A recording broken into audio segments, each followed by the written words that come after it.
Today, I'm going to be talking about language. And that's okay, because who needs to write stuff down and show you language? So let's do that on my bike. And get it talk about language, because it's like...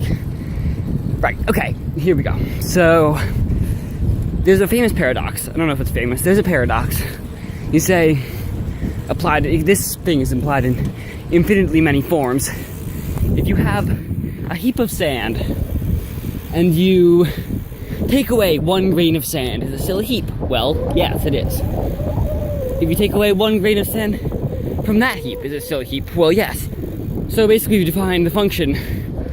Well, we've defined that if you have a heap, take away 1 grain, it's still a heap. But heaps of sand have finitely many heaps, have finitely many grains of sand in them.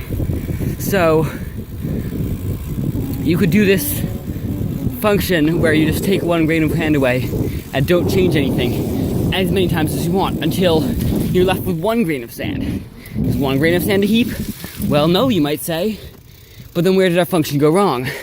Or I mean even 0 grains of sand, because if 1 grain of sand is a heap through our function, clearly 0 grains of sand is too.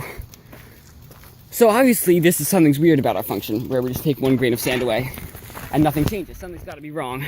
We've got to change this and make it right. How do we do that? So, first of all, you're going to think the obvious. Well, there's like no clear border between a heap and not a heap. But like, you would know a heap if you saw one, and it's sort of poorly defined anyway. And that is exactly what I'm going to be talking about over the next couple minutes. See, the way I think English works is that our words and phrases can technically apply to many more things than we would ever apply them to. The heap example is sort of a bad example of this, but I can say it's the same thing, because like you could technically call 3 grains of sand a heap, but it wouldn't be a very good one. No one would ever do that. It works in grammar. It's the famous Bob and I versus me and Bob.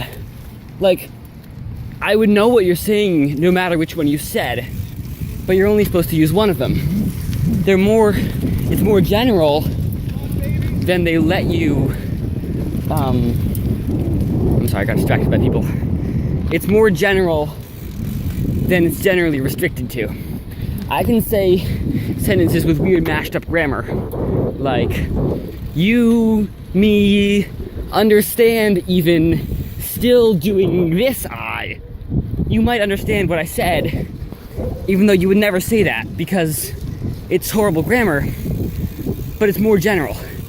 Another thing, like if you define a sauce, what's the difference between a sauce and a spread?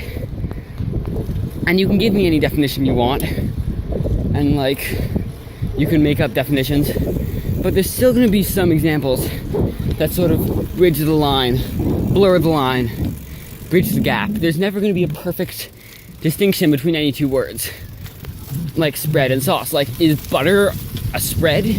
Well, yes, but you can also have a butter sauce. So, that's something to think about.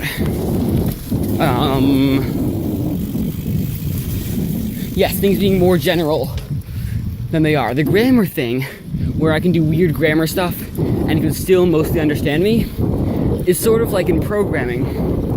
You have, I just forgot what it's called.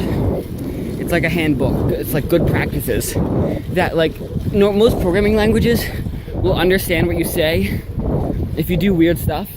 But there are these handbooks, these, god damn it. I forgot what they're called. Style guides. Bam, I'm a genius. Style guides that sort of say, look, we don't have to do this, but it'll be nice if everyone does this, because then everyone will know what everyone else is talking about. That's basically what grammar is. It's a style guide.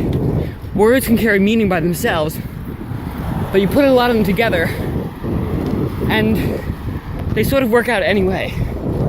And grammar sort of cuts down the ambiguity in some situations. Grammar, words, heap. Right, I mean a heap. Like, yes, you could call 3 grains of sand a heap. But is it a heap? Well, is it a heap? I don't know.